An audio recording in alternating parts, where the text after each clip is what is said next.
가야 한다라고 말씀해 주셨던 것 같은데, 예, 제가 온실가스 배출 관련해서 그 정부 정책을 담당하시는 분께 예, 여쭤보니까 그게 이제 쉽게 되는 것은 아니다.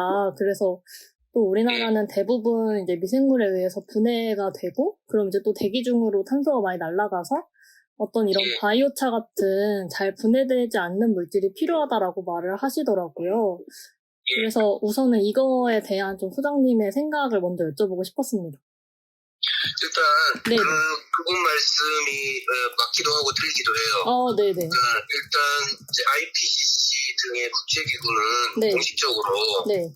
단년생 작물을 가지고 농사 짓는 거에 대해서는 흡수원으로 보지 않아요. 왜냐하면 네. 공기 중에 이산화탄소를 흡수해서 네. 광합성을 하잖아요. 네. 이때는 흡수죠. 네. 그런데 흡수된 상태로 있는 게 아니라 네. 식물은 예를 들어 단년생 작물은 1년 농사 짓고 나면 얘는 죽잖아요. 네네. 죽은 다음에 이제 퇴비가 되든 뭐가 되든 네. 이 분해되죠. 네. 그럼 다시 이산화탄소나 메탄으로 이제 다시 날아간단 말이에요. 네네네. 가산화질소로 날아가고 이 세 네. 가지로 주로 이제 날아가는 건데 네. 그렇게 되면 이제 플러스 마이너스 제로라는 거죠. 그러니까 이산화탄소 흡수했다가 네. 다시 날아가면 이거는 그게 그거다 이거죠 이제. 네네. 그 말씀이 맞기도 한데 네. 근데 좀 더 정밀하게 평가하면 저는 다르다고 봐요. 왜냐하면 네. 네. 기농업을 하시는 분들은 네. 기농업을 하시는 분들은 토양 내에 토양 유기탄소 그 함량이 네. 계속 높아져요. 토양 속에. 그러니까 네네. 플러스 마이너스 제로가 아닌 거예요. 농사 짓는 유형에 따라서 네. 그러니까 농업의 양식에 따라서 네. 달라진다라고 저는 보고 있는 거고 네. 그다음에 그렇게 보고 있는 시각이 네. 그 국제적인 흐름이 또 있단 말이에요. 네네. 그게 이제 그 4%밀 그러니까 이제 4 네네. 밀리언 그래서 4%밀 네. 보통 이제 우리가 백분율은 퍼센트인데 네. 천분율을 퍼밀이라고 부르고 퍼밀리언 이렇게 부르는 거거든요. 퍼밀. 네. 그래서 4%밀은 이제 백분율로는 0.4%죠. 네. 그게 뭐냐면은 그 캠페인이 있고 그거는 일부 그런 민간에서 하는 감상적인 캠페인이 아니에요. 네. 정부 조직들이 전 세계적으로도 많이 참여를 하고 있어요. 네. 그걸 시작한 곳은 이제 프랑스 농식품부고. 네. 예. 그래서 그 사람들 주장이 뭐냐면은 네. 사실 좀 무리한 목표이긴 합니다. 네. 1년에 0.4%의 함량 그 수치를 계속 늘려나간다. 유기물의 수치를 토양에서. 이건 쉬운 일은 아니에요. 특히 우리나라에서는 정말 쉬운 일이 아닙니다. 하지만 그 목표를 가지고 토양이 그런 방법으로 관리된다면 흡수원이 된다라는 거죠. 그래서 이게 이미 환경부 등에서는 그분들의 지식과 정보에는 한계가 있어요. 토양학을 공부한 분들은 아니에요.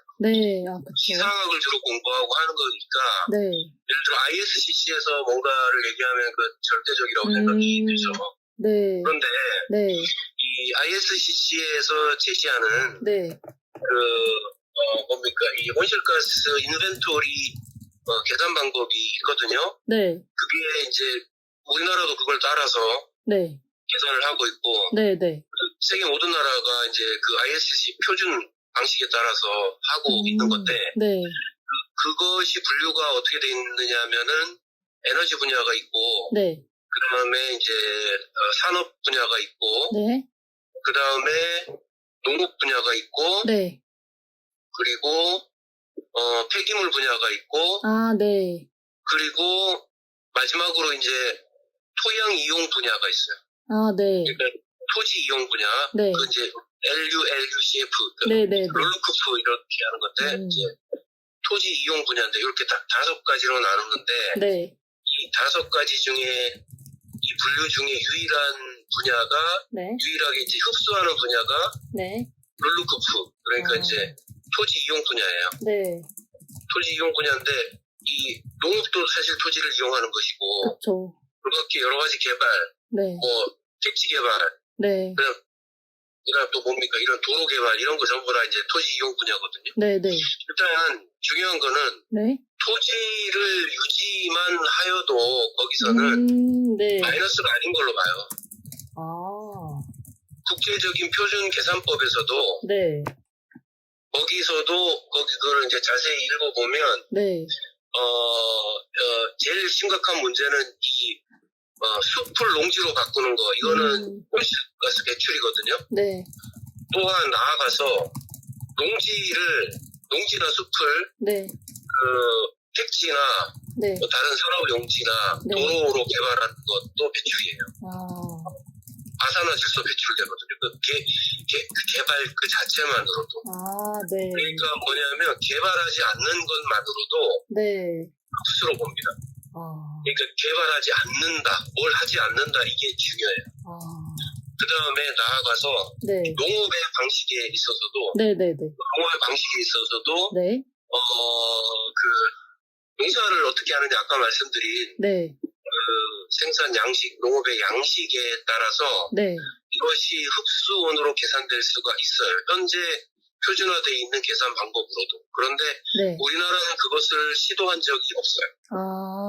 우리나라는 그 분야를 그냥 네. 계산에 지금까지 1990년부터 지금까지 쭉 계산한 걸 보면 네. 뭐라고 적혀 있더라? Not estimate. N2라고 적혀 있어요. 네. N2라고. 네. N2가 뭐냐면 계산하지 않고 알았다. Not estimated. 이거 줄임말이에요. 이렇게 적혀 있어요. 그러니까 계산하고자 하는 의지가 없어요. 그 토양이 그걸 흡수하느냐 마느냐 이것들에 대해서는 계산하지 않는다는 말씀이신 거죠? 예. 그래서 그거는 네. 그분들의 큰 틀에서는 말이 맞아요.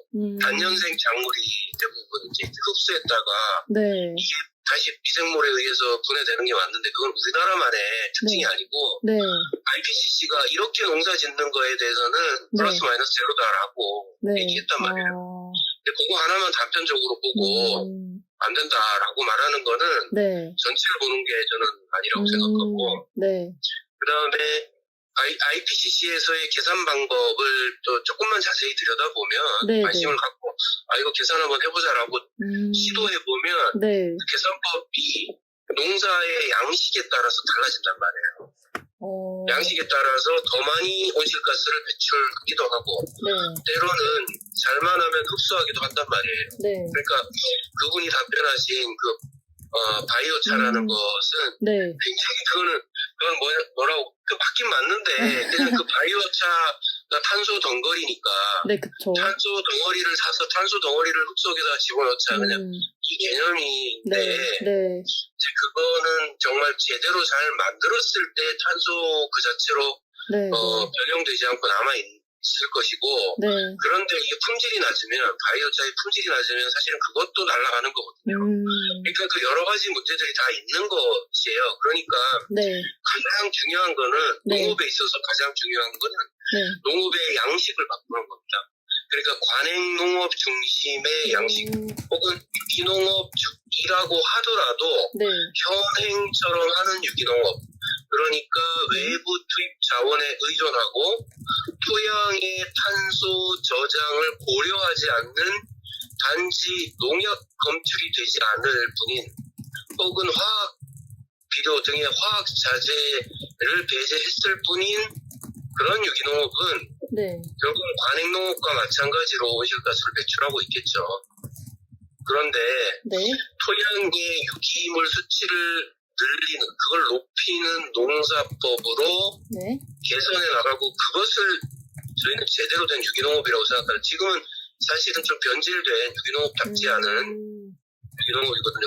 그냥 농약만 검출되지 않을 뿐인 그 이상 좋은 게 하나도 없는 건강하지도 않은 식품 그거 먹으나 많아요. 제가 볼 때 비싼 돈 내고 먹는데 농약 이 의미 없는 농약 그 검출, 그러니까 식품 안전 기준치가 있는데 기준치보다 낮으면 그건 이미 안전한 거거든요. 근데 거기에서 관행 농산물은 안전 기준치 아래로 검출이 되는 것이고 유기농산물은 전혀 검출되지 않는 것이다.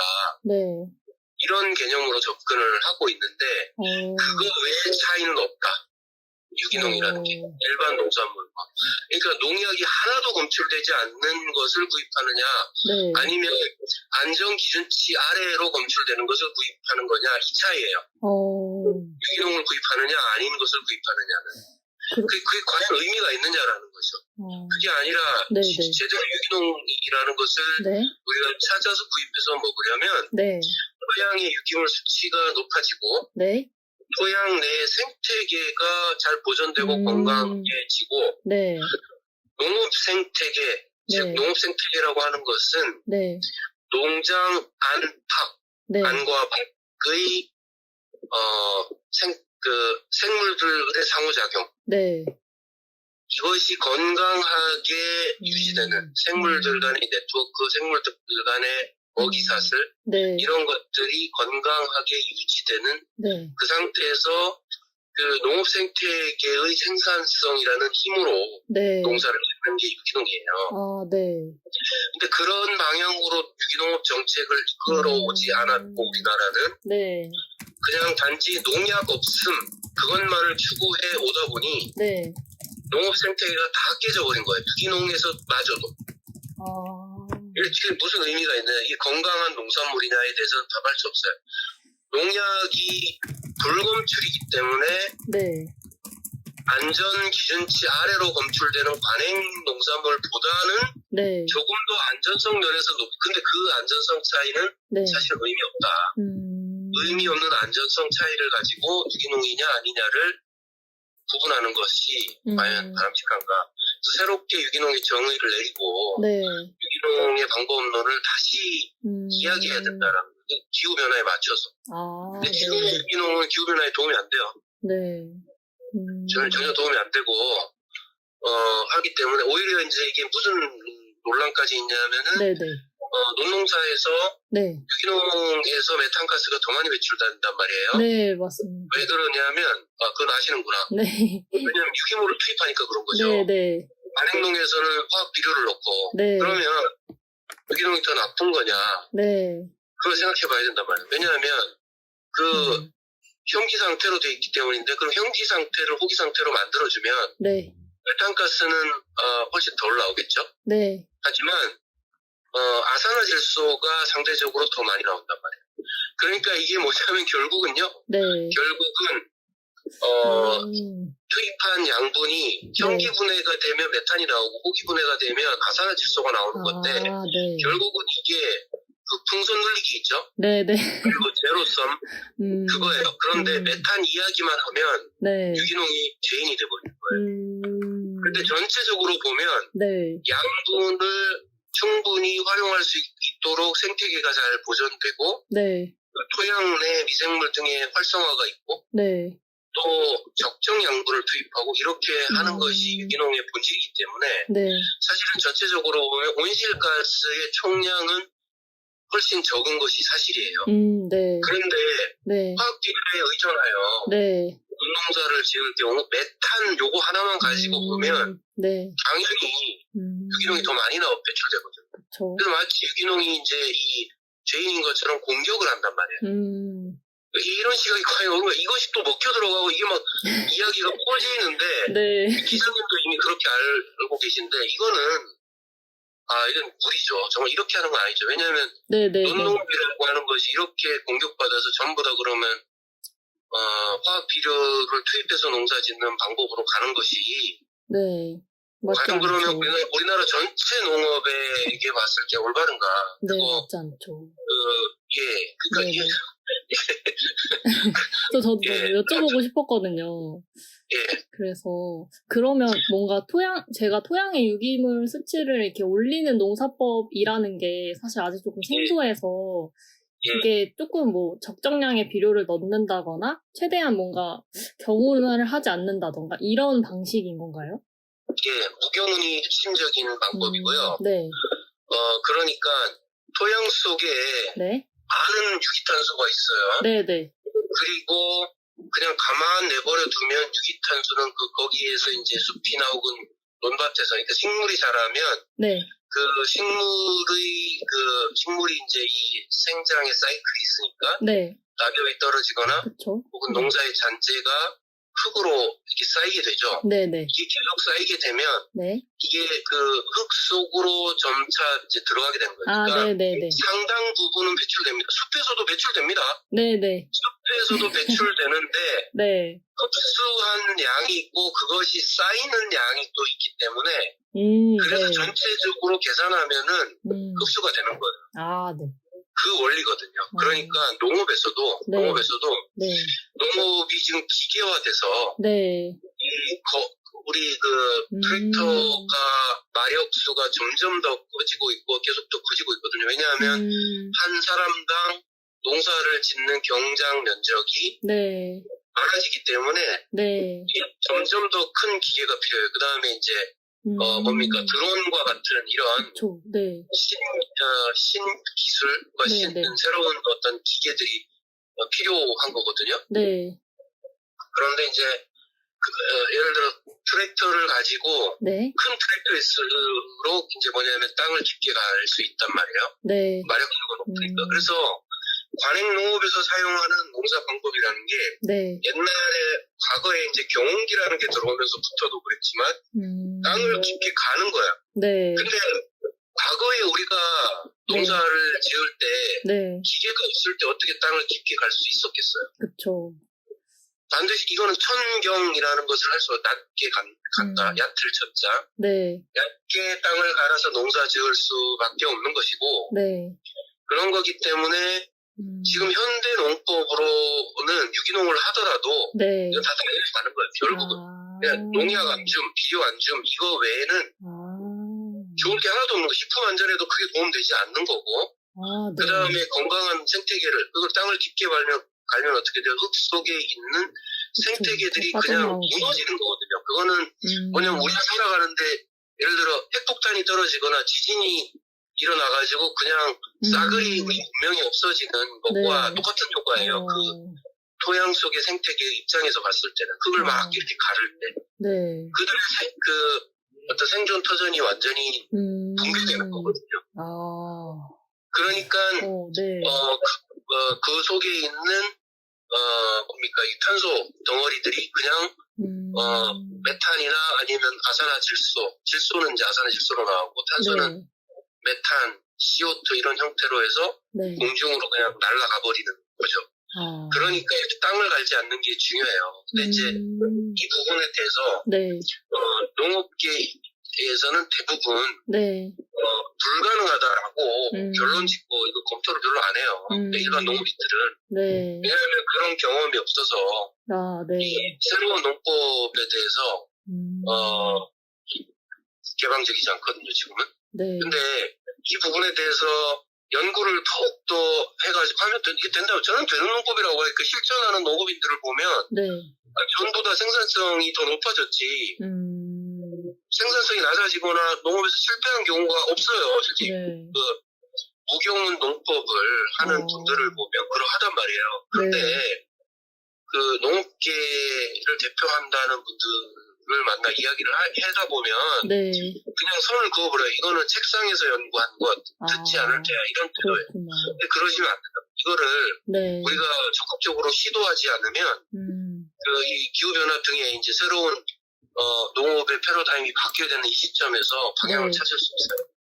그래서 전에는 한 10년 전만 해도 뭐냐면은 이제 이 농약과 화학 비료에 대한 폐해가 예를 들어 이 사람에게는 이제 이 아토피 등의 의학적인 문제가 나타나고 그 다음에 환경에서는 부용양화 그러니까 이제 이 녹조 그 다음 또 뭐 적조 이런 것들이 전부 다 화학비료 과용으로 인해서 나타났던 문제거든요. 생태계 다 깨졌고 그래서 그렇기 때문에 유기농이나 친환경 농업이 이제 대안으로 등장을 하여서 어느 정도 역할을 했어요.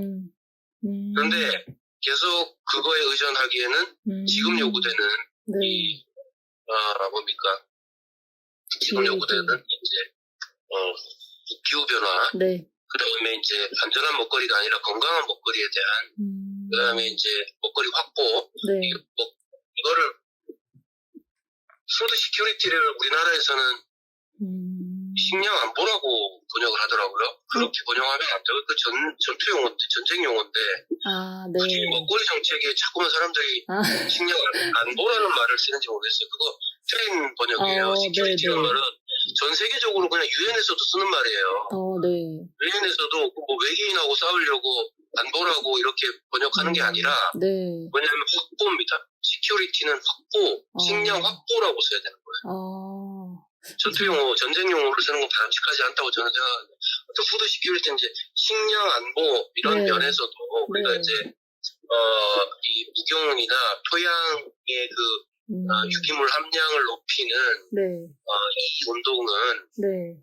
푸드 시큐리티 즉 식량 확보 문제에 있어도 매우 중요한 사업이거든요. 그러니까 유기물 수치가 높으면 네. 가뭄에 대응하는 가뭄에 네. 적응하는 그 힘이 높아져요. 네. 그 다음에 홍수가 왔을 때도 지금 일반 방식의 농업을 하면 이게 다 쓸려 내려가거든요. 네. 토양이 쓸려 내려가고 쓸려 내려가기도 하지만 또 흙을 그 안에 그 함수라고 네. 부르는 그러니까 그 물을 머금고 있어야 네네. 흙이 물을 머금고 있어야 이 홍수도 조절을 하는 거거든요. 네네. 그래서 뭐 이런 기능도 더 높아지고 네. 한단 말이에요. 그리고 이제 병 해충에 대한 강도도 높아지고 그러니까 결국은 생산성이 더 높아지는 거죠. 비료 이용 효과도 높이고 토양이 그렇게 건강해지면 그러니까 모든 면에서 네. 토양의 그 건강을 높이는 것이 지금 기후 변화나 그다음에 식량 확보의 문제라든지 네. 생산성 네. 그다음에 농민들에게도 그런 토양에서 농사를 짓는 것이 훨씬 더 소득 면에서도 더 도움이 되겠죠. 네. 그래서 그런 방향이 반드시 중요한데 핵심은 무경운이라는 거죠. 그래서 이제 그냥 화학 비료 넣고 무경운 하는 것도 뭐 큰 의미가 있겠지만 네. 그것보다는 적절한 이 양분을 네. 유기적인 양분 그러니까 이제 이걸 뭐라고 불러야 되나 좋은 퇴비 양질의 퇴비나 네. 이런 것들을 만들어 공급할 수 있는 이런 시스템을 농촌에 만들어야죠. 저는 아무튼 그게 핵심이라고 생각해요. 무경운 혹은 천경 얕게 가는 거. 땅을 갈지 않으면 그렇게 불안하다면 네. 얕게 갈잖아요. 얕게. 그래서 농기계도 얕게 가는 농기계 네. 규모가 커져도 마력수가 높아져도 얕게 가면서 할 수 있는 기술을 개발해야 된다는. 그건 이미 미국에서는 이미 그렇게 진행이 많이 되었어요. 그래서 네. 무경운용 농기계 그 넓은 농지에서도 네. 무경운용 농기계를 개발해서 그걸 보급하고 그렇게 한단 말이에요. 사우스 다코타 같은 데서 말이죠. 거기서는 무경운 농법을 굉장히 많이 연구하고 있는 주이고 다른 주들도 네. 다른 주들도 이제 그 새로운 형태 기후 변화에 적응할 수 있는 농사 방법을 개발하여 보급하려고 그렇게 한단 말이죠. 그 사람들이 왜 네. 무경운을 보급하겠어요? 외국에서. 기후 변화에 대응할 방법이 아니라면 굳이 그렇게 할 필요가 없죠. 왜냐하면 이제 그 외에 부수적으로 할 수 있는 건 이제 윤작이나 혼작이나 네네. 이런 부분들이고 종자도 바퀴 기후에 적응하여 생산성을 유지할 수 있는 그런 종자를 계속 개발을 해야겠죠. 근데 그거는 종자 개발이라고 하는 것은 사실 네. 그 실험실에서 개발해서 떡하니 내놓는 그러니까 아이폰 신규 버전 내놓듯이 내놓는 그쵸. 네. 그런 방식으로 하는 게 아니라 네, 그냥 네. 종자를 일반 농민들이 일상적으로 서로 교환하고 그것을 올해도 심고 내년에도 심고 내후년에도 심어서 네. 이 종자가 네. 이 노출돼 있어야 돼요. 바뀌는 기후에. 네. 그래서 스스로 자기 DNA가 네. 그걸 극복할 수 있도록 그렇게 발전되도록 하는 게 네, 종자 네.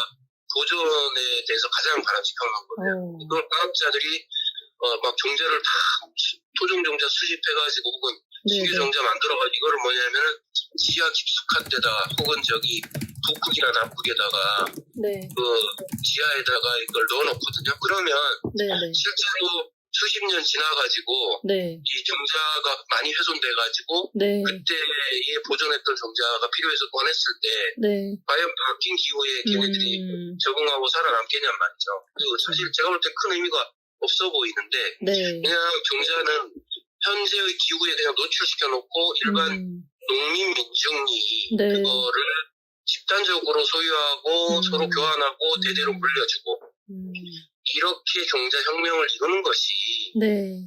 좋은 방법이에요. 이렇게 농사가 이루어져야 네네. 윤작, 혼작 등을 하면서 네.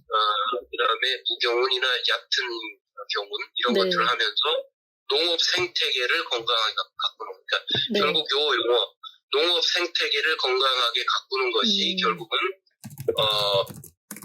기후 변화에 적응하는 핵심적인 방법이다라는 거죠. 농업에서는. 그게 아니라 뭐 신기술 가지고 자꾸 하려고 해요. 그쵸. 스마트폰 아무래도. 기술. 네, 맞아요. 그 다음에 또 뭐 CCU, CCS 기술 이거 전부 다 네. 극소수 엔지니어들이 네. 기후 변화를 기회 삼아 네. 기회 삼아 비즈니스를 독점하려는 네. 것밖에는 안 됩니다. 이게 기후 변화가 누구에게 지금 기회입니까? 이거는 큰 위기거든요, 정말. 네. 그래서 뭐 비즈니스 마인드로는 기회, 네. 뭡니까? 그 위기가 곧 기회라고 막 부추기는데, 네. 그렇게만 볼 문제가 아니죠. 이거는 사실은 많은 사람들이 동참해서 네. 이게 사업성이 있건 없건 뭐 추진해야 되는 그런 일들이죠. 그래서 일부 엔지니어들이 네. 이 CCS를 독점하는 이 방법에 대해서는 네. 이거는 핵심을 가해야 돼요, 누구라도. 그래서 그 사람들이 떼돈 벌고 게다가 그 기술이 정말 신뢰할 만하냐? 그것도 아직 아닌데 말이죠. 그쵸. 그냥 굉장히 환상적인 판타지 네. 정책이에요. 판타지. 네. 그거는 SF 소설가나 할 이야기지. 네. 그걸 갖다가 지금 뭐 그렇게 믿고 그거에 막 그렇게 막 투자를 하는 것은 전 아니라고 보고. 네. 그래서 많은 사람들이 동참하게 만드는 거. 그거는 뭐냐면 가장 핵심적인 가장 확실하게 할 수 있는 거는 뭐냐면은 농민들이 네. 농업 생태계를 보존하는 농사 방법 그런 생산 양식으로 바꾸게 하고 네. 그분들한테 비용을 지급하고 네. 혹은 또 그렇게 했을 경우에 예를 들어 이걸 크레딧으로 그러니까 기후 크레딧으로 이거를 이제 네. 다른 사람은 그게 있잖아요. 자기들이 줄여만 주면 이미 맞아요. 배출하고 있는 걸 배출한 네. 걸 줄여주면은 그걸 갖다 돈을 준단 말이에요. 그쵸. 근데 게다가 농민들은 그걸 흡수하면 네. 더 많은 돈을 줘야죠. 그쵸. 네, 훨씬 더 가치 높은 일이기 때문에 네네. 그래서 이런 방향으로 정책을 세우고 가야 되는 거지. 농민들은 지금도 배제돼 있고 네. 이런 대안의 어떤 방법론에서 배제돼 있고 전부 다 그 엘리트 엔지니어들이 주도해서 이걸 뭐 어떻게 하겠다고 하는데 네네. 그거 오만한 거죠. 세상에 이 지구가 뭐 이만저만한 존재인가요? 네. 자기들끼리 뭘 그렇게 하면은 이게 기후가 바뀐다고 세상에 그렇지 않죠. 네. 문명 자체가 바뀌어야 되는데 네. 그것을 위해서는 기존의 사고방식이나 기존의 어떤 기존의 그걸 기득권이라고 그래야 되나요? 이런 것이 네네. 통째로 흔들리지 않은 상태에서 바꾸겠다. 그건 있을 수 없어요. 네.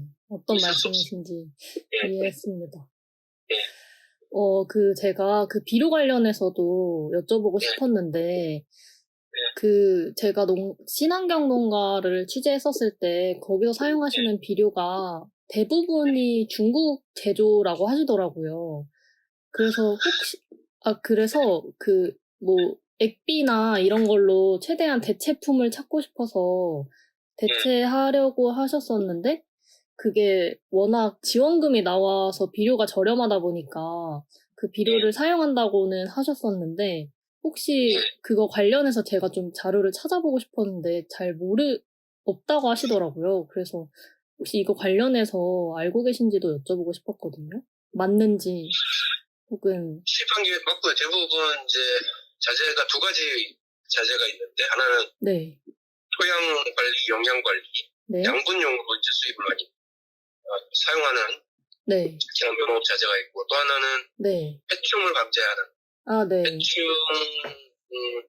해충 방제용 아무튼 이렇게 두 가지로 분류가 돼요. 네. 네, 뭐 국내에서 만들어 하는 분들도 계세요. 그걸 뭐 마늘을 갖다가 이제 마늘 추출액을 만들고 은행 씨앗 은행을 갖다가 그걸 뭐 또 추출해가지고 그 액을 사용하기도 하고 뭐 이렇게를 하시는 분들도 있는데 혹은 이제 판매하고 있는 그런 약재들도 있어요. 영양제나 약재들이 있는데 유기농의 사용이 가능한 겁니다. 규정상 가능한 건데 문제는 아까도 제가 말씀드렸듯이 이렇게 사용하는 것이 과연 지금의 농업에서 요구되고 있는 그 양식에 맞는 거냐. 단지 화학약품을 안 쓰기 위해 화학약품을 안 쓰기 위해 그 마늘 추출액하고 하는데 사실 그것도 독성이 있는 거예요. 독성이 있으니까 해충이 죽죠.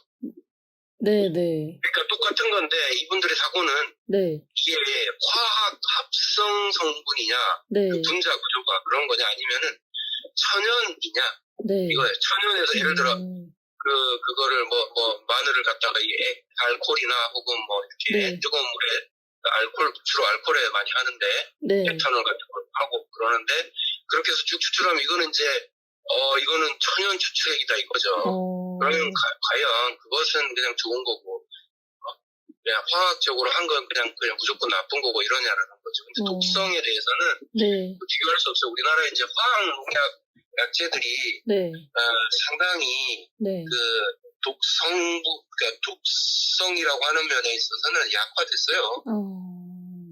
그러니까 단편적으로 그렇게 사고하는 것은 지금의 농업을 건강하게 만드는 데 있어서 좋은 게 아니다라는 거죠. 그리고 영양제 부분의 또 핵심은 뭐냐면 이제 퇴비나 혹은 이제 가장 많이 유기농이나 친환경에서 쓰고 있는 게 이제 유박이라는 거예요. 기름 짜고 난 찌꺼기거든요. 기름 짜고 난 찌꺼기를 갖다가 수입들을 많이 하는데 그게 이제 인도에서 많이 수입돼요. 이제 GMO1 확률이 좀 높다. 근데 이제 GMO 아니라고 검사한 후에 GMO 아니라고 판정을 하고 이제 유기농에 사용하라고 이제 제조해서 막 보고를 한단 말이에요.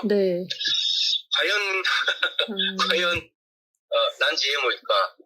그 부분에 대해서는 저는 좀 의문을 가지고 있습니다. 그 다음에 또 하나는 그게 난 GMO라고 하더라도 그것이 토양을 건강하게 만드는 데 있어서는 그다지 도움이 되지 않는다는 거예요. 그러니까 질소 공급원으로 화학 비료, 즉 요소 같은 화학 비료를 사용하지 않을 뿐 이것도 역시 마찬가지예요. 화학 성분으로서는 아니지만 이것이 토양을 건강하게 만드는 데 있어서는 도움 안 된다. 그리고 그냥 질소 공급은 속효성 유기질 비료로서는 도움이 똑같이 되지만 저는 큰 차이 없다. 관행용이다 그냥. 토양이 산성화되고요. 이거 그냥 질소 공급원이고 이게 이제 토양의 유기물을 높여준다거나 혹은 토양을 이제 어떤 아까 말씀드린 하나의 생태계로서 건강한 생태계로 꾸는 데 그거를 그렇게 목적을 두고 주는 게 아니라 다시 질소 공급원 그러니까 화학 비료 대체제로만 주는 거기 때문에 저는 이런 유기농법은 반대합니다. 하나마나. 그러면 뭔가 어떤 비료를 사용하냐보다도 그 적정량을 사용하는 게 중요하다는 말씀이신 거죠? 적정량 사용이 1차적으로 중요하고요. 과학적으로 딱 필요한 만큼만 주는 게 중요하고 그 다음에 양분을 흡수하기 위해서는 양분을 주는 것만큼 중요한 게 양분이 흡수되도록 만드는 게 중요해요. 흡수되지 않고 이게 쓸려 내려가서 이제 부영양화나 환경 오염을 일으키는 거거든요. 그러기 위해서는 아까 말씀드렸듯이 토양 생태계, 건강한 토양 생태계를 만드는 것. 그 뿌리 근처에 있는 미생물들이 양분을 분해해서 그 작물의 뿌리로 공급해 주는 거거든요. 모든 식물의 양분 흡수 기작은 그러해요. 뿌리가 흡수하는 게 아닙니다. 뿌리 근처에 있는 미생물들이 흡수하도록 해주는 것도 우리가 사람이 밥을 먹으면 위장이나 십이지장이 흡수하는 게 아니라 거기에 공생하는 미생물들이 흡수하게 만들어주는 것과 똑같은 거예요. 근데 이제 건강하지 않은 흙은 그 미생물의 건강 상태가 안 좋기 때문에 양분을 주어도 그게 퇴비든 화학비료든 그것을 제대로 흡수하지 못하고 그냥 또 게다가 거기 이제 그 병원까지 하게 되면 그냥 공기 중으로 혹은 물로 이게 날아가 버리죠. 유실돼 버리죠. 그러니까 흙을 가꾸는 거가 아무튼 1차적으로 가장 중요하다라는 거. 정말 너무 감사합니다. 제가 이렇게까지 깊게 생각을 못했었는데 너무 이해하는데 도움이 많이 됐습니다. 제가 하나만 더 여쭤보면 그러면 우선 제가 봤던 자료집에서 한 가지는 어쨌든 농경지를 탄소 흡수원으로 보고 그런 정책을 지원해야 한다라는 것이었던 것 같고, 또 다른 한편으로는 이게 단순히 생산하는 그 분야뿐 아니라 만약에 온실가스 배출량을 줄여야 한다면 그 먹거리 시스템 속에서 뭐 생산이나 뭐 수송, 운반, 폐기되는 그 전 분야에 걸친 그 온실가스 배출량을 봐야 한다라고 말씀을 해주셨던 것 같아요. 그래서 그것도 혹시 맞나요? 맞죠. 모든 분야, 우리가 생활하는 전 분야가 온실가스 배출과 관계가 있는 거니까. 그런데 이제 기존의 푸드 플랜을 보면 그냥 복지사업 중심이에요. 복지사업이요? 그러니까 이제 우리가 먹거리를 그러니까 이제 기본적으로 우리가 섭취해야 되는 영양 상태, 섭취해야 되는 영양분, 그래서 학교 급식에서 이제 어떤 학교급식을 중요시하고 공공급식으로 합대하자 그러는데 좋단 말이에요. 그다음에 이제 취약계층에게 또 더 공급하자 이런 내용들이 좋은데 대체로 읽어보면은 푸드 플랜이라는 게 이제 복지사업의 관점에서 많이 만들어지는 것 같아요. 근데 이제 그거를 농업의 관점으로 좀 새롭게 봐야 하고 그래서 농업에서 농업과 이 소비 이 두 축이 이제 사실 따로 존재하는 거고 그래서 농업의 순환과 그다음에 이 사회에서의 유통순환 이 두 가지 축이 별도로 존재하는 것인데 이 별도의 두 축이 서로 잘 맞물리도록 만드는 것이 이제 이게 거버넌스의 역할이란 말이에요. 그런데 기존에는 이 두 축을 따로 보지 않고 하나의 축으로 보았어요. 대부분의 푸드 플랜은 그러해요. 지금 현재 나와 있는 푸드 플랜. 그래서 농업 생산이라고 하는 것이 한 축의 한 요소, 하나의 엘리멘트로밖에 인식이 되지 않는데 이 농업을 그렇게 보면 안 되고 농업을 분리시켜야 돼요. 새로운 축으로 보아야 됩니다. 그래서 농업 생산을 생물학적 순환으로 보아야 하고 그 다음에 사회에서 순환하는 이 유통의 순환은 뭐냐면은 이건 인문 사회학적 순환으로 봐야 돼요. 두 축을 따로 설계해야 되고 그래서 농업 순환은 지금까지 제가 말씀드렸던 그 관점으로 순환의 흐름을 만들면 될 것이라고 보고 그 다음에 이 사회에서의 유통 흐름은 단지 그런 어떤 취약계층에게 더 공급하고 학교의 학생들에게 더 공급하고 이런 것도 물론 중요합니다. 그걸 반대하는 게 아니라 그거가 중요한데 일단 축의 분리가 반드시 이루어져서 농업 자체적인 그런 것이 이루어지도록 그런 시각의 분리가 저는 필요하다고 보고 그다음에 사회의 이 유통에서는 기후변화에 대응할 수 있는 것이 반드시 더욱더 강조되고 이렇게 돼야 될 부분이 반드시 먹거리 폐기 부분이에요. 이게 폐기하고 그러니까 뭐라고 그래야 되나 이게 두 가지로 나눠서 생각해야 되는 또 폐기와 손실, 로스하고 웨이스트는 다른 겁니다. 근데 우리나라에서 이거 구분도 안 하고 있어요 지금.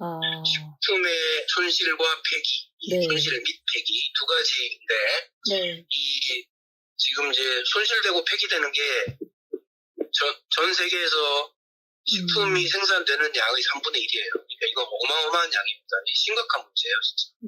손실과 폐기가 우리나라에서도 또 얼마나 이루어지는지는 뭐 그거는 측정된 걸 제가 아직 못 봐서 네. 잘은 모르겠는데 네. 굉장히 많을 거란 말이야. 우리나라 역시도. 왜냐하면 소비가 많기 때문에 그런 거거든. 소비가 많기 때문에 손실과 폐기가 많을 수밖에 없어. 그리고 네. 소비의 어떤 그 퀄리티를 높이기 위해서 계속 들어오고 있잖아요. 네. 우리가 네. 그냥 소박하게 먹는 거에 사실 자랑하는 그런 문화가 돼야 되는데 과소비를 서로 자랑하고 하는 문화가 돼 있어요. 그래서 지금 뭐 고기 많이 먹고 그러는데 네. 그 SNS에다가 네. 고기 먹는다는 자랑 좀 안 했으면 좋겠어요. 먹을 수밖에 없겠죠. 근데 그거를 자랑할 일은 아니라는 거죠. 그 고기만 안 먹어도 네. 고기만 안 먹어도 네. 온실가스 배출에 네. 굉장히 많은 부분을 줄일 수 있습니다. 네. 우리가 에너지 부분만 주로 많이 생각하는데요. 네. 전 세계적으로 먹거리 체계, 그러니까 식품 네. 체계, 네. 에그로 푸드 시스템에서 네. 배출하는 온실가스가 적게는 21%, 많게는 37%예요. 네. 어마어마한 양이 정말 먹거리 분야에서 배출됩니다. 근데 거기에서 배출되는 게 이제 아까 농업 분야에서는 논에서 뭐 메탄 배출되는 거, 네. 토양 이용 등에서 농지 토양에서 배출하는 네. 가산화질소, 네. 그 다음에 또 뭐냐면은 축산업에서 그 반초동물이 네. 배출하는 그 소화작용에서 배출되는 가스, 그게 의외로 많습니다. 굉장히 많아요. 그 다음에 죽분뇨, 네. 가축 분뇨를 처리하면서 배출되는 메탄, 네. 이런 것이 있고, 네. 그 다음에 나아가서 이제 아까 말씀드린 농지 활용 분야, 네. 블루쿠프라고 하는 거, LULCF, 네. 거기에서 배출되는 아산화질소, 이산화탄소, 이런 부분들이 있어요. 네. 그럼 이거는 이제 푸드 플랜에서 아까 말씀드린 이제 농업의 축에서 네. 하면 되는 건데, 이게 이제 예를 들어서 이게 그 수요와 공급이 네. 균형 잡히지 않아서 막 네. 갈아엎잖아요. 네. 여기에서 갈아엎으면 그거 다 메탄이나 이산화탄소로 배출되는 거죠. 날아가 버리는 거죠. 이게 이제 일종의 폐기가 되는 네. 거고, 그다음 운반하면서 예를 들어 이제 썩어가지고 네. 곰팡이 펴가지고 뭐 버렸다가 이건 이제 손실이죠. 네. 뭐 이런 부분들. 그 다음에 병해충 관리를 잘 못해서 혹은 토양이 안 좋으면 병이나 충이 많이 온단 말이에요. 그럼 네. 썩어서 작물이 병이 오면 판매하지 못하고 네. 현지에서 썩거나 이렇게 되니까 이것도 손실 부분으로 들어가는 거고, 네. 그 다음에 이제 저장하는 과정에서도 그런 일이 생기고, 그 다음에 제조하는 공장에서도 그런 네. 일이 생기고, 네. 혹은 조리하는 급식소나 혹은 이제 가정에서도 많이 폐기를 하고 네. 그렇게 하죠. 그러니까 이것을 어떻게 줄일 것인가라는 부분. 이게 단지 먹거리가 남아 돌아서 네. 저쪽 우리 취약계층에게다가 이 멀쩡한 음식 공급해 줍시다, 뭐 이런 복지적 관점으로 볼 문제가 아니라, 네. 우리 전부가 살아남기 위해서는 네. 반드시 이 식품의 손실과 폐기 문제를 네. 이거를 정리를 해야 됩니다. 그래서 이게 심각한 문제고, 네. 양이 상당히 많고, 네. 아무튼 국내는 모르겠는데 아무튼 국제적으로는 이걸 총량을 다 합치면 21%에서 37%라는 자료가 이제 IPCC에서 네. 발표한 자료가 있고, 네. 그래서 손실 부분 이런 거 해야 되는데, 이게 이제 일종의 이런 거예요. 먹거리의 어떤 네. 대량 생산을 하다 보면 네. 뭐냐면은 이제 손실이 굉장히 많이 생기거든요. 네. 예를 들어 급식소에서 우리 조리사님들이 네. 이 짧은 시간에 많은 양을 조리를 해야 되잖아요. 네. 그러다 보면 예를 들어 이제 감자를 깎을 때 네. 그 가정에서는 껍질을 최소화시키는 방식으로 깎잖아요. 근데 그러다 보면 시간이 없어요. 네. 그러니까 본인이 깎지 않고 기계로 깎은 거를 공급받게 돼요. 그럴 수밖에 없어요. 네. 워낙 고강도의 노동이다 보니까. 네. 네. 기계로 깎으면 네. 기계 껍질을 두껍게 많이 깎아내버려요. 그러면 손실이 당연히 높아지겠죠. 네, 이거 다 온실가스 그렇죠. 배출된 거. 그러니까 이제 이런 부분들을 기술적으로 어떻게 보완할 것인가 하는 방법으로 가야 돼요. 그리고 사실은 감자 같은 거 껍질 안 까도 옛날에 다 먹었거든요. 네. 그러니까 이런 문명의 문제도 있어요. 우리가 먹지 않는 문화가 된, 껍질을 까서 무조건 먹어야 된다. 사과 네. 같은 껍질을 안 까서 먹었던 말이에요. 이거 다 손실로 돼서 네. 온실가스로 배출됩니다. 네. 그러니까 이런 이제 우리 먹거리 문화에 대해서도 반드시 해야 되고 거기에서 가장 중점적인 문제는 네. 고기야 고기야. 육류 소비 줄이는 겁니다. 육류를 먹음으로 인해서 배출되는 온실가스 이거는 상상 초월해 제가 숫자를 기억을 못하는데 아무튼 네. 전체 농업 분야에서도 거의 한 40% 정도가 되고 네. 전체 농업 분야에서 근데 생각해 보세요 전체 농업 분야에서 네. 그러니까 생산 분야만 해서 뭐 유통 이런 거 다 빼고요 네. 그냥 뭐 또 비료 제조 공정 이런 거 싹 빼고요 그냥 네. 생산 자체 씨앗을 뿌려서 수확할 때까지의 공정만 그 과정만으로 봤을 때, 네. 그 중에 40%가 축산업에서 배출된단 말이에요. 네. 그럼 생각해보면, 면적을 보자고요. 그러면 생산 면적으로 보면 축산 면적이 얼마나 되겠어요? 근데 거기서 배출하는 게 40%예요. 그러니까 굉장히 밀도 높게 배출되는 거란 말이에요. 네. 우리나라 전통적인 농사 방법에서는 이만큼 배출이 안 됐는데, 이 먹거리 문화와 어떤 산업 구조 변경으로 인해서 나타난 현대 먹거리 산업에서의 특징이란 말이에요. 네. 육류 소비가 많아짐으로 인해서 나타난 문제란 말이에요. 그러니까 또 뭐냐면은 농촌에서 농사를 지어서 돈을 번다. 네. 지금 농사 지면 아무튼 농사 누가 짓겠냐고요? 그러니까 인구가 없잖아요. 네네. 지금은 청년들 안 오고 근데 네. 돈을 버는 거는 딱 두 가지예요. 청년들이 와서 돈을 번다는 일반 농업으로는 불가능하고 예를 들어 이런 시설 농업 네. 시설을 갖추어서 짓듯이 온실을 지어서 네. 거기에다가 온실가스를 배출하는 그 시설을 지어서 농사를 짓거나 네. 두 번째는 축산업을 하거나 이 두 개 아니면 돈이 안 됩니다. 네. 가난하게 살려면 일반 농사법을 하면 돼요. 근데 그렇게 안 하고 정부에서도 네. 청년 농업인들을 도와준다고 하면 사실은 이 두 가지에 들어가는 돈을 대주는 거예요. 그러면 사실 이게 길게 보면 진짜 돈이 되느냐 시설비까지 따지면은 이건 무조건 마이너스거든요. 네. 그리고 온실가스 엄청 배출하고요. 네. 밀도가 높으니까. 네, 밀도가 높으니까. 여기에서 흡수하는 농업을 만들 수 있다 절대요. 그런데 농업 산업 구조를 이런 식으로 몰고 가고 있단 말이에요. 그중에 실제 축산업은 정말 많은 온실가스가 배출되는데 네. 이거 아니고서는 돈이 안 돼요. 농촌에서는. 네, 전부 다 이미 죽은 산업이에요. 농업 그 자체가. 네. 그러니까 축산업 문제를 해결해야 온실가스를 줄일 수 있는데 네. 이것이 문화의 문제도 있어요. 고기 점점 더 많이 먹잖아요. 네. 이게 마치 이게 자랑 삼아 SNS에 자꾸 올리고 하는데 네.